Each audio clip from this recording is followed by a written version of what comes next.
The second film that I'm going to be talking about in my video diary is a French film called Haitus, and it was directed by Francine Don, and it was a drama.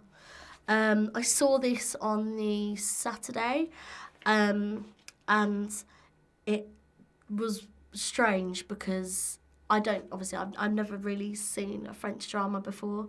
I was really interested to see how they were going to go with it, and because the title didn't really give much away, so, like Stutterer, I was really interested to see what I was going to watch. It was about a woman who, at the beginning, she tells her husband that she's pregnant, and then there's a terrible accident and she dies, and the rest of the film is about her mother and her husband trying to come to terms with the loss. It was really, really emotional, quite heartbreaking really, because she had this life inside her, and they were happy at the beginning. You saw how happy they were. But the main thing that stood out for me, the style of the film, was that sound was so important. Even from the very beginning, the only thing that you could, even when there was just nothing on the screen, even when it was just an object, the sound was just so perfect. It was related to the characters because their jobs were, I think they were sound collectors, and especially the moment when she died, the characters are completely silent. There's hardly any dialogue throughout the whole thing, really. It's mainly silence and sounds of water dripping and the breeze, things like that. Really, very realistic sounds. When she dies, the mum gets into her car and the indicator is stuck. So there's that noise just over and over. And then in the waiting room, there's the ticking of the clock. And to me, that represented the time that she didn't have with her daughter, the time that she could have spent with her daughter as well, because she says, as a line where she says, "Oh, did she not tell you about us?" Meaning that she didn't have a good relationship with her mum and dad.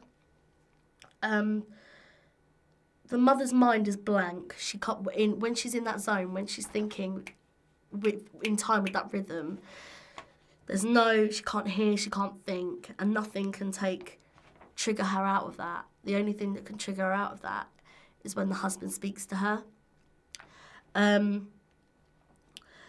The indicator noise, it overpowers all the other noises. When she's in the car and they're driving back to the house, she eats an apple, and that sound of the crunch, because it's silent in the car and all you can hear is the indicator, and that sound of the crunch, it fills the silence. It makes it less awkward for the husband and both the characters.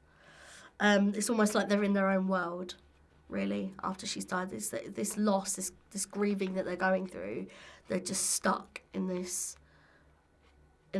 world where that ticking is just so relevant. She can't cope. The mother, they both can't cope. He starts to drink.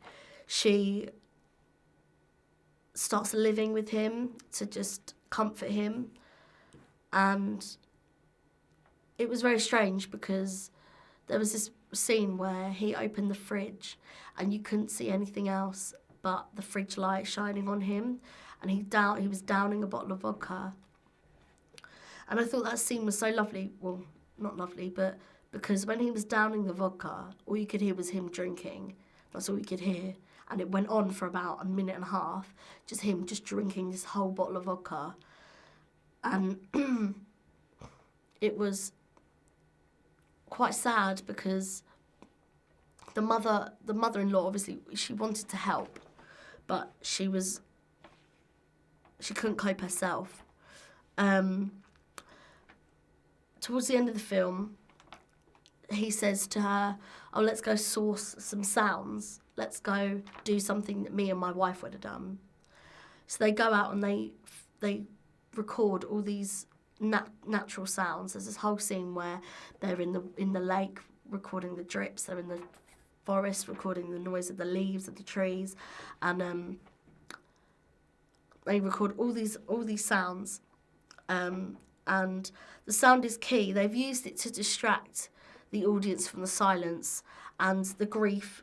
To the audience, we can understand what they're going through. Because when you've lost someone, all you think about is yourself. You don't think about anything else. You just sit there by yourself and you hear noises. It just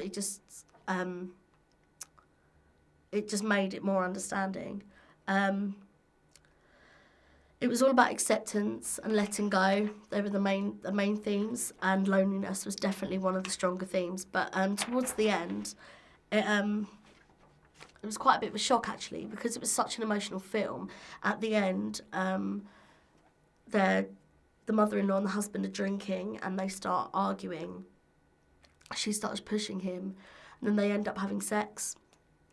And as an audience member, it was really... It was almost like the character had nowhere else to go. Like, that's the only place, that's the only thing he could do to grieve. And even when the credits came up, the director decided to play the sounds of what they recorded in the film over the top of the credits.